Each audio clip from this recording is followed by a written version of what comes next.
Eu me chamo Roberto, sou professor de Sociologia e Filosofia. Não sou um grande fã de Clarice Lispector, mas quando li os seus textos, não muito tempo atrás, coisa de 5 anos, né? Esses textos me causaram um impacto muito grande de reflexão sobre o que é o ser humano, sobre o que é a vida.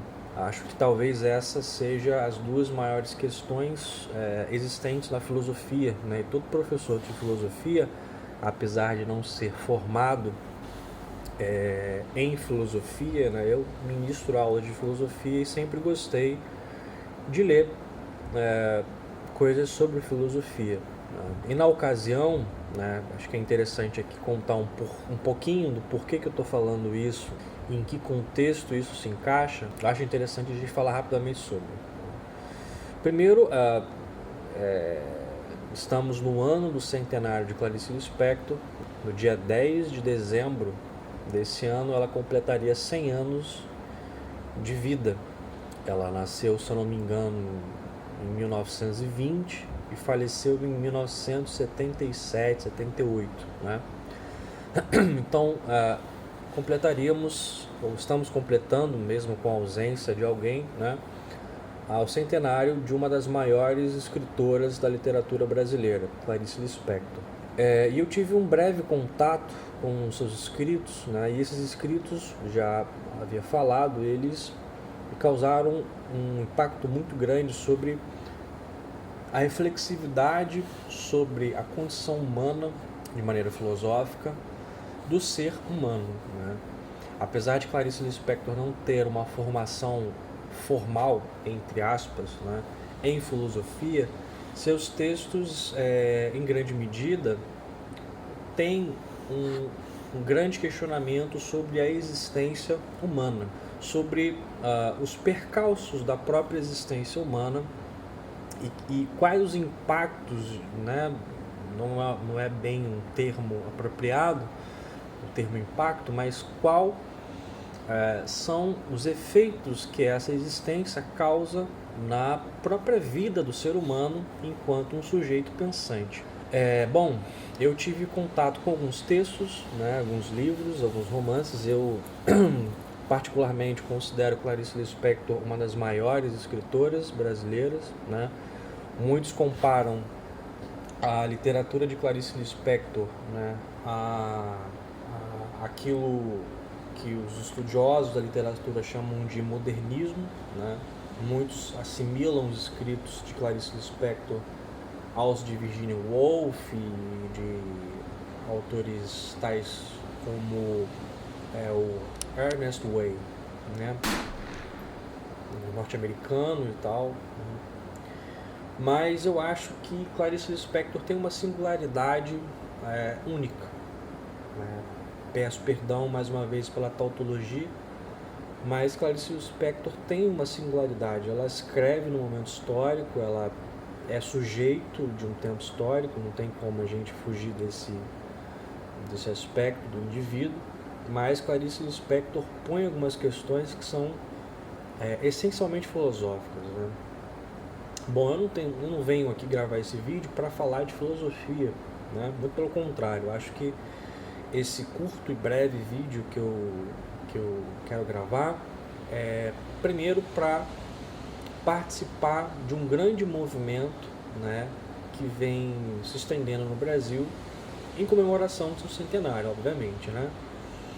Mas eu queria falar sobre duas questões, sobre a minha experiência de leitura de Clarice Lispector, e gostaria de apresentar a vocês um texto que eu escrevi há um ano e meio, há 2 anos, não sei muito bem a data, mas eu tenho essa mania de não colocar datas nos meus escritos, mas eu escrevi um texto sobre o impacto de uma audiência minha de uma das suas últimas entrevistas, né? Uma famosa entrevista que ela cedeu em 1977 à TV Cultura. Não me lembro agora o nome do repórter, mas também um repórter em sua época muito importante, de grande renome. E nessa entrevista, Clarice Lispector já estava em seus últimos dias de vida sem ela ter uma consciência plena de que ela estava falando em seu leito de morte, digamos assim.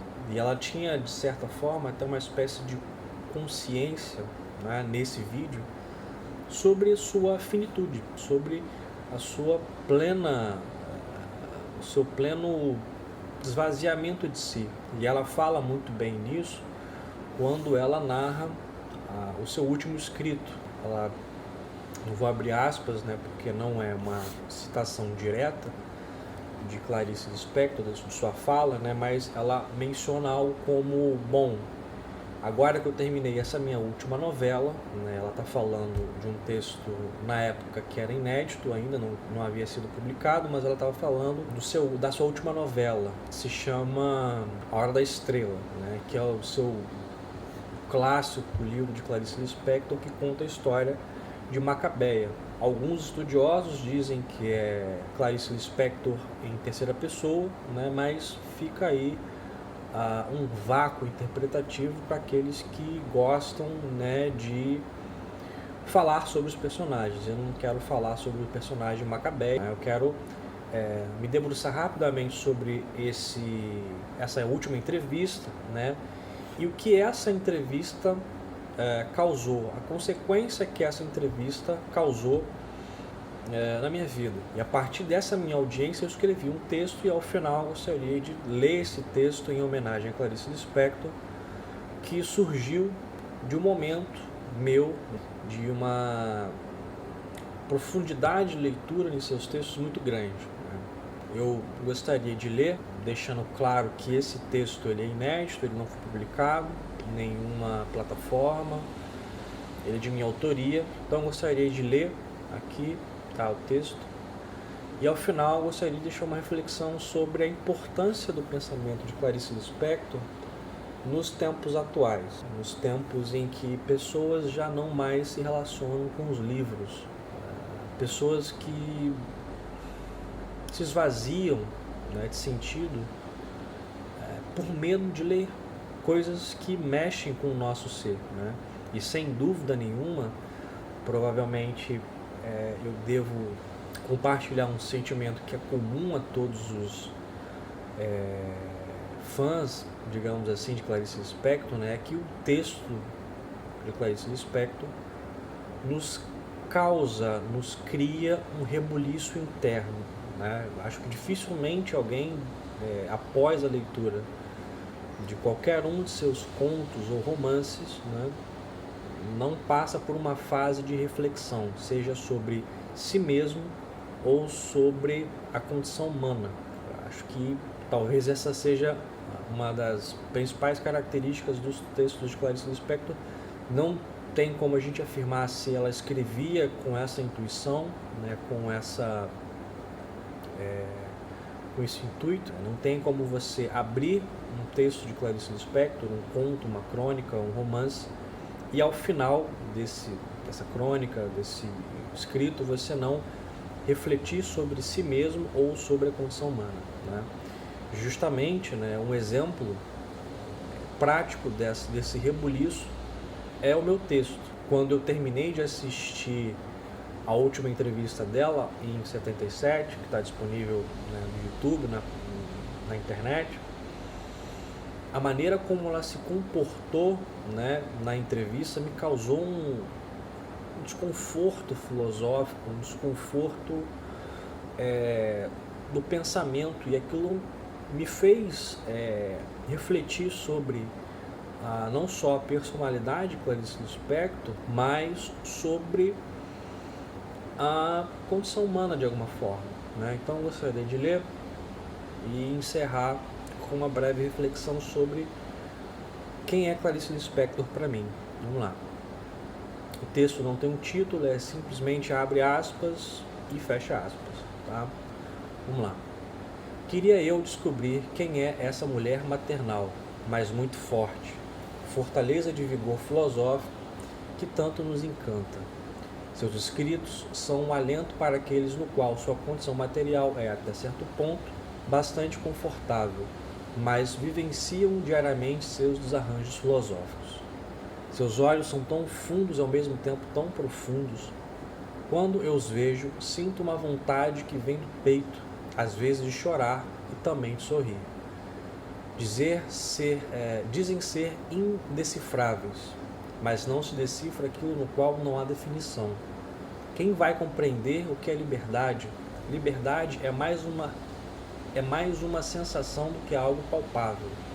Quando vejo seus olhos, sinto um eterno pensar incessante. Parece que ela não para de pensar um só instante. É tão profundo, mas ao mesmo tempo tão raso, comum. Seus movimentos já são de mulher vivida, cansados, lentos, mas precisos. Seu falar é arrastado com um leve sotaque de mulher nordestina, mas são palavras milimetricamente precisas. Diria, é uma precisão precisamente imprecisa. Tenho a ligeira impressão de que quando ela fala, o mundo diminui seu ritmo habitual, para ouvi-la dizer suas besteiras filosóficas, mas uma banalidade tão essencial quanto a água e o ar, do qual não viveríamos sem. Seu nome é até hoje desconhecido, mas quando pronunciado soa forte, nome de mulher forte. Mas seu tendão de Aquiles é tão frágil quanto o de qualquer bom samaritano. Ela é mulher forte, mas é uma mulher qualquer. Não me canso de dizer, seus olhos são tão profundos quanto a incompreensão da alma humana. Quem sabe ela não é uma mentira, talvez nunca tenha existido. Seus escritos, livros, contos, poemas, apesar de não gostar de poema, são como o cheiro de bolo recém-saído do forno. Nos dão uma rasa sensação de plenitude, mas assim como toda sensação de gozo, é rápido e logo passa. É como o gosto do bolo, doce, mas em instantes logo sentimos o gosto acre da língua. É como o bolo.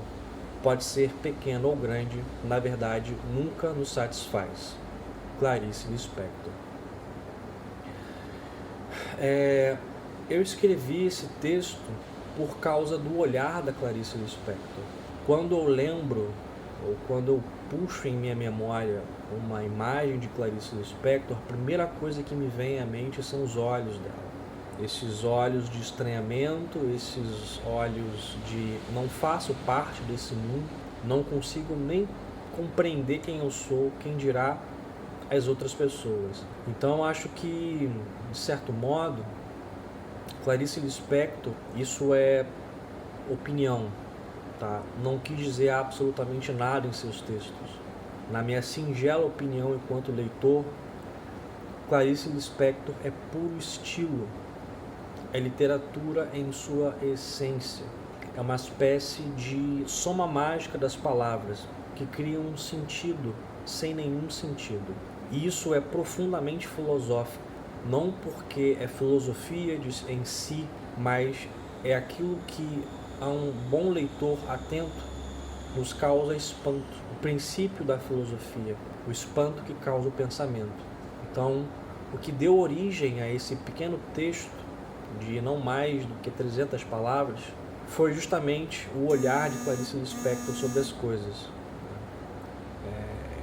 É difícil a gente decifrar ou interpretar a subjetividade alheia. Acho que talvez seja um dos maiores desafios de todos nós, sociólogos e filósofos, né? Pensadores das humanidades. É quase que impossível a gente tentar entender o outro, mas de alguma forma eu tenho uma certa certeza de que Clarice Lispector sabia que era impossível compreender a alma humana, e ela fazia isso por pura teimosia, né? Assim como nós, sociólogos, filósofos, historiadores, né? É impossível a gente conseguir compreender a profundidade de um pensamento de um sujeito, de um determinado indivíduo, né? Mas a gente faz de maneira teimosa mesmo, sabe? Eu acho que Clarice Lispector tinha essa mesma vontade, uma vontade talvez não clara e evidente, mas que nos deixa ainda, né, ou que nos causa ainda um certo pensamento, ou nos leva a uma principal questão.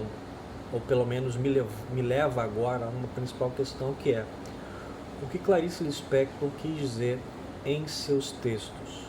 Talvez essa seja uma pergunta abrangente demais, né? Talvez não tenha uma resposta central e assertiva, mas eu tenho a minha opinião sobre, né? Clarice Lispector não queria dizer absolutamente nada, né? Ela escrevia com uma espécie de vômito de si própria. Ela não tinha um objetivo, ela não queria sanar questões humanas. Talvez os escritos dela fossem simplesmente incômodos pessoais colocados dentro de um estilo literário, dentro de seus escritos. Então é com essa última reflexão que eu gostaria de contribuir, né, para essa comemoração dos 100 anos de Clarice Lispector. Espero que de alguma forma isso possa contribuir para um debate maior, né?